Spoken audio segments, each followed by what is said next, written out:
ৰবীন্দ্ৰ ভৱনৰ পুনৰ নিৰ্মাণ নিবিচাৰে, ৰবীন্দ্ৰ ভৱনৰ মেৰামতিয়ে বিচাৰে। নিজৰ স্থিতিত এতিয়াও অটল আছে সাংস্কৃতিক ঐক্যমঞ্চ, অৰ্থাৎ যিসকল সাংস্কৃতিক জগতৰ লগত জড়িত লোকে ৰবীন্দ্ৰ ভৱনত শুকুৰবাৰে প্ৰতিবাদ সাব্যস্ত কৰিছিল, সেইসকল লোক এতিয়াও নিজৰ স্থিতিতেই অটল আছে। আৰু শুকুৰবাৰে সাংস্কৃতিক ঐক্যমঞ্চই ৰবীন্দ্ৰ ভৱন পুনৰ মুকলি কৰাৰ দাবীত তেওঁলোকে প্ৰতিবাদ সাব্যস্ত কৰিছিল। সাংস্কৃতিক প্ৰতিবাদ আপোনালোকে প্ৰত্যক্ষ কৰিছিল। প্ৰত্যেকজন শিল্পীয়ে বিচাৰিছিল যে ৰবীন্দ্ৰ ভৱন 6 মাহৰ ভিতৰত মুকলি কৰি দিব লাগে। বিজ্ঞানসন্মতভাৱে ৰবীন্দ্ৰ ভৱন মেৰামতি কৰি সেই ৰবীন্দ্ৰ ভৱন 6 মাহৰ ভিতৰত মুকলি কৰি দিব লাগে। আৰু তাৰ পাছতেই সাংস্কৃতিক দপ্তৰৰ মন্ত্ৰী বিমল বৰাই মুখ খুলিছিল। বিমল বৰাই ঘোষণা কৰিছিল যে 6 মাহ নহয়, অতি কমেও 2-3 বছৰ লাগিব এই ৰবীন্দ্ৰ ভৱন মুকলি কৰি দিবলৈ।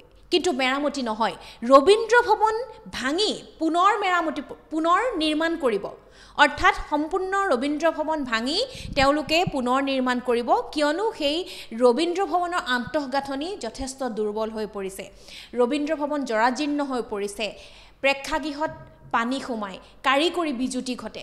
সেয়েহে ৰবীন্দ্ৰ ভৱন ভাঙি পুনৰ নিৰ্মাণ কৰিব বুলি মন্ত্ৰী বিমল বৰাই ঘোষণা কৰাৰ পাছতেই এতিয়া সৰব হৈ উঠিছে সাংস্কৃতিক ঐক্যমঞ্চই। তেওঁলোকে পুনৰ নিৰ্মাণ নিবিচাৰে, তেওঁলোকে সেই ৰবীন্দ্ৰ ভৱন যি ঠাইত আছে তেনেধৰণে ৰবীন্দ্ৰ ভৱন বিচাৰে। কাৰণ সেই ৰবীন্দ্ৰ ভৱনৰ মাদকতা আছে, সেই ৰবীন্দ্ৰ ভৱন আমাৰ আৱেগ, সংস্কৃতি চৰ্চাৰ প্ৰাণ কেন্দ্ৰ। প্ৰতিজন শিল্পী কলা কুশলীৰ সেইখন দ্বিতীয় ঘৰ। সেই ৰবীন্দ্ৰ ভৱনতেই গধূলিৰ সময়ত উখল মাখল পৰিৱেশৰ সৃষ্টি হৈছিল।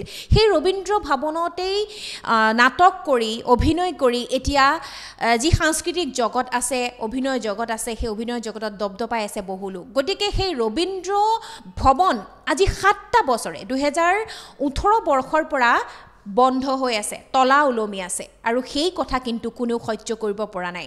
বিভিন্ন সময়ত ৰবীন্দ্ৰ ভৱনৰ মেৰামতিৰ কথা সকলোৱে গম পাইছে। ৰবীন্দ্ৰ ভৱন মেৰামতি কৰিবলৈ 2017-18 বৰ্ষত 8 কোটি টকা আবণ্টন দিয়া হৈছিল। তাৰ পাছত 2019-2020 বৰ্ষত কোভিড কাৰণে ৰবীন্দ্ৰ ভৱন বন্ধ থাকিল। 2022 বৰ্ষত যেতিয়া মেৰামতি সম্পূৰ্ণ কৰা হ'ল, তাৰ পাছত দেখা পোৱা গ'ল যে ৰবীন্দ্ৰ ভৱনৰ অৱস্থা জৰাজীৰ্ণ হৈ আছে, তাত পানী সোমাইছে, তাৰ যিসমূহ দৰ্জা বা খিৰিকী সেইবোৰ ভাঙি পৰিছে। আৰু সেই প্ৰতিবেদন আমি আপোনালোকক দেখুৱাইছিলোঁ সংবাদ মাধ্যমৰ জৰিয়তে। কিন্তু তাৰ পাছতেই ৰবীন্দ্ৰ ভৱনৰ স্থায়ী সমাধানৰ বাবে এটা স্থায়ী ভৱন নিৰ্মাণৰ বাবে DPR প্ৰস্তুত কৰা হ'ল, যিটো আচলতে 37 লাখ টকা আবণ্টন দিয়া হৈছিল যাৰ কাৰণে। গতিকে ইয়াৰ পাছতো বাৰে বাৰে মেৰামতি কৰাৰ পাছতো কিন্তু ৰবীন্দ্ৰ ভৱন এতিয়ালৈকে খুলিব পৰা নহ'ল, মুকলি কৰিব পৰা নহ'ল। যাৰ ফলত এতিয়া সাংস্কৃতিক জগতৰ লগত জড়িত যিসকল ব্যক্তি তেওঁলোক ক্ষোভিত হৈ পৰিছে, তেওঁলোক সৰব হৈ পৰিছে। কিয় 7 বছৰে ৰবীন্দ্ৰ ভৱন এনেদৰে বন্ধ কৰি থকা হৈছে? মেৰামতিৰ নামত চৰকাৰী ধনৰ শৰাধ পাতিছে কোনে? বাৰে বাৰে মেৰামতিৰ এই নাটকখন কোনে কৰি আছে? গতিকে এই যি ৰবীন্দ্ৰ ভৱনৰ চৰকাৰী ধন অপচয় কৰিছে, একাংশ বিষয়া ঠিকাদাৰীৰ বিৰুদ্ধে এনেধৰণৰ অভিযোগ উত্থাপন হৈছে, সেইসকলক নাকি লগাবলৈ সক্ষম হ'বনে? এনেধৰণৰ প্ৰশ্ন উঠিছে। কিন্তু এইসমূহৰ মাজতে শুকুৰবাৰে যেতিয়া প্ৰতিবাদ হৈছিল, সকলোৱে বিচাৰিছিল ৰবীন্দ্ৰ ভৱন পুনৰ মুকলি কৰিবৰ কাৰণে। কিন্তু তাৰ পাছত বিভাগীয় মন্ত্ৰীগৰাকীৰ ঘোষণা যে ৰবীন্দ্ৰ ভৱন পুনৰ নিৰ্মাণ কৰা হ'ব আৰু অতি কমেও 2-3 বছৰ পাছতহে মুকলি কৰিব পৰা অৱস্থাৰ সৃষ্টি হ'ব। কিন্তু এই কথা তেওঁলোকে সমৰ্থন জনোৱা নাই। তেওঁলোকক ৰবীন্দ্ৰ ভৱনৰ প্ৰেক্ষাগৃহ একেই ৰূপত লাগিব। তাৰ বাহিৰে যিবোৰ আন্তঃগাঁথনি ঠিক কৰিবলৈ আছে, যিবোৰ মেৰামতিৰ কাম কৰিবলৈ আছে, সেইবোৰ কৰিবলৈ তেওঁলোকে অনুৰোধ জনাইছে। কিন্তু ৰবীন্দ্ৰ ভৱনটো একে ৰূপতে থাকিবলৈ তেওঁলোকে অনুৰোধ জনাইছে। আৰু এটা কথাটোকে উল্লেখ কৰিছে যে এই সময়ত যিহেতু ৰবীন্দ্ৰ ভৱন বন্ধ হৈ আছে, এই সময়ত তেওঁলোকে বিকল্পৰূপে কিন্তু কলাক্ষেত্ৰৰ সেই প্ৰেক্ষাগৃহকেইটা নিবিচাৰে।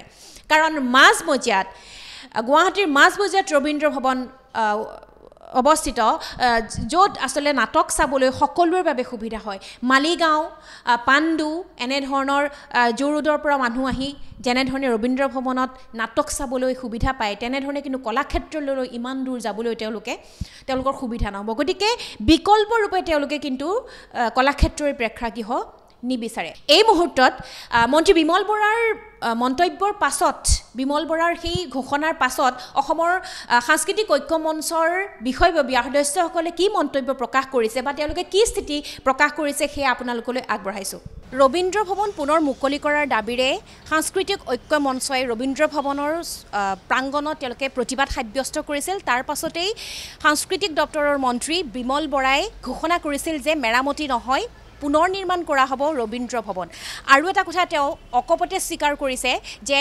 ৰবীন্দ্ৰ ভৱনৰ অস্থায়ী মেৰামতিৰ নামত চৰকাৰী ধনৰ অপচয় হৈছিল তাৰ পাছতে এতিয়া সাংস্কৃতিক ঐক্য মঞ্চৰ স্থিতি কি হয় তেওঁলোকে কেনেধৰণে গোটেই বিষয়টো চাব আমি সেই সন্দৰ্ভত জানিম আমাৰ ওচৰত নয়ন প্ৰসাদ ছাৰ আছে আমি যেটো দাবী কৰিছোঁ সাংস্কৃতিক ঐক্য মঞ্চই যে ৰবীন্দ্ৰ ভৱনটো এনেকৈ থাকক মানে এটা হল তাত 400 মানুহ বহিব পৰা এটা হল প্ৰেক্ষাগৃহ কৰি দিয়ক আৰু বাকি গোটেইখিনি যিখিনি ত্ৰুটি আছিল কাৰিকৰী ত্ৰুটি যেনে তাত পোহৰৰ কাৰণে অসুবিধা আছে শব্দৰ অসুবিধা আছে চকীবিলাকৰ মঞ্চখন এতিয়া বেয়া হৈ গৈছে 3 বছৰ বন্ধ হৈ থকাৰ কাৰণে সেইখিনি অতি সোনকালে ৰিপেয়াৰ কৰি আপোনালোকে আমাক ৰবীন্দ্ৰ ভৱনটো মুকলি কৰি দিয়ক আৰু আপোনালোকৰ যিটো অভিলাষী আঁচনি গুৱাহাটীত বহুত ঠাই আছে বহুত জেগা আছে তেনেকুৱা এটা ঠাইলৈ সেই অভিলাষী আঁচনিটো লৈ যাওক আমাক তেনেকুৱা এটাও লাগে যে য'ত একেলগে 4টা অডিটৰিয়াম আছে আৰ্ট গেলেৰী আছে ৰিহাৰ্চেলৰ কাৰণে স্পেচ আছে কেতিয়াবা আলহী অতিথি আহিলে থাকিবৰ কাৰণে অতিথি গৃহ এনেকুৱা কমপ্লিট এটা মানে এটা তেনেকুৱা ধৰণৰ কালচাৰেল এটা হাব এটা সেইটো এটা আমাৰ প্ৰয়োজন আমি বিচাৰোঁ সেইটো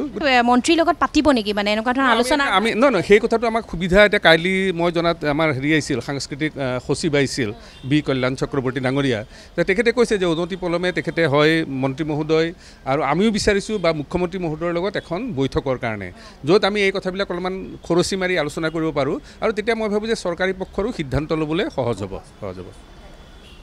যে আমাৰ ৰবীন্দ্ৰ ভৱনতকৈও পুৰণি যিবিলাক ৰবীন্দ্ৰ ভৱন ভাৰতৰ বিভিন্ন চহৰত বা নগৰত আছে সেই ৰবীন্দ্ৰ ভৱনবিলাকত কিন্তু সাংস্কৃতিক অনুষ্ঠানবিলাক পূৰ্ণোদ্যমে এতিয়াও চলি আছে আমি খবৰ পাওঁ আৰু দ্বিতীয় কথাটো যিটো কৈছে যে আৰ্থিঙৰ প্ৰব্লেম এইবিলাক মেৰামতিৰ প্ৰসংগ এটা ঘৰ বনালে সময়ে সময়ে তাক মেৰামতি কৰিব লাগিব ৰিপেয়াৰ কৰিব লাগিব গতিকে ৰিপেয়াৰ কৰা আমি মেৰামতি কৰাৰ কথাই কৈছোঁ সেইটো ডাঙৰ সমস্যা তাৰ কাৰণে ৰবীন্দ্ৰ ভৱনটো ভাঙি পেলাব এই কথাটো প্ৰাসংগিক নহয় তাৰমানে পুলিয়ে পখালিয়ে উঘালি কৰিব সেইটো কথা নহয় কাৰণ তাৰ লগত আমাৰ সাংস্কৃতিক ঐতিহ্য অসমৰ মানুহৰ সাংস্কৃতিক ঐতিহ্য অসমীয়া সংস্কৃতিৰ যি সাংস্কৃতিক পৰম্পৰা বা ধাৰাবাহিক পৰম্পৰা জীয়া শিল্পৰ এই গোটেই কথাবিলাক তাত জড়িত হৈ আছে মাত্ৰ পানী সোমাই আৰু আৰ্থিঙৰ প্ৰব্লেম আছে আৰু পুৰণি হৈছে ৰবীন্দ্ৰ ভৱন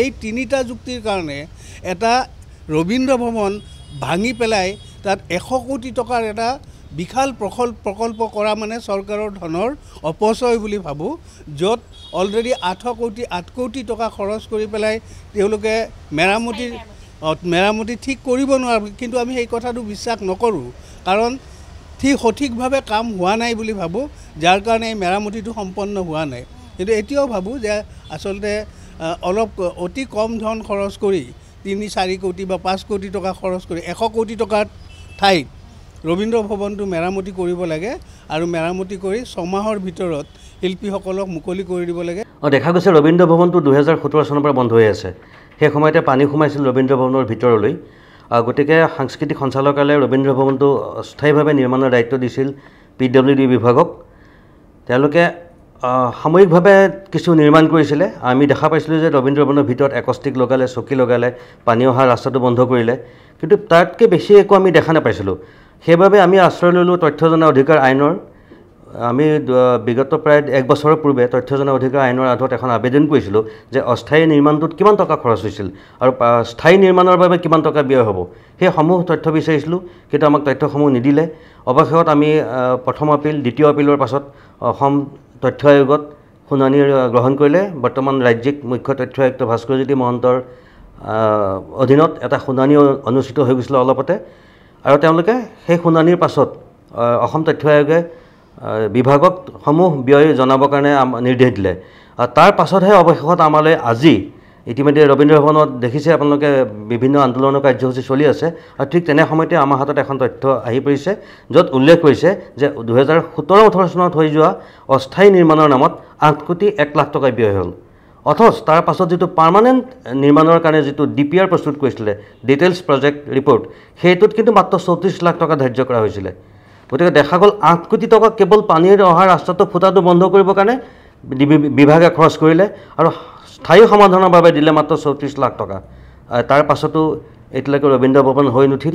আপোনালোকে স্পষ্টকৈ শুনিলে যে তেওঁলোকে এই মুহূৰ্তত চৰকাৰৰ লগত আলোচনাত বহিব বিচাৰে, বিভাগীয় মন্ত্ৰী বিমল বৰাৰ লগত আলোচনাত বহিব বিচাৰে আৰু সেই আলোচনা মৰ্মেহে সকলো সিদ্ধান্ত লোৱা হ'ব বুলি তেওঁলোকে সদৰি কৰিছে। কাৰণ কিছু কথা থাকিব পাৰে যি আচলতে সাংস্কৃতিক ঐক্য মঞ্চৰ পৰামৰ্শলৈ চৰকাৰে কাম কৰিব পাৰে। কিন্তু এইখিনিতে আপোনালোকক আগবঢ়াইছোঁ এই মন্তব্য, আৰু এই মন্তব্যৰ পৰা আপোনালোকে এটা কথাই গম পালে যে ৰবীন্দ্ৰ ভৱনৰ পুনৰ নিৰ্মাণ নিবিচাৰে। ৰবীন্দ্ৰ ভৱন ভঙাটো কোনোপধ্যে তেওঁলোকে নিবিচাৰে। ৰবীন্দ্ৰ ভৱনৰ কেৱল মেৰামতি বিচাৰে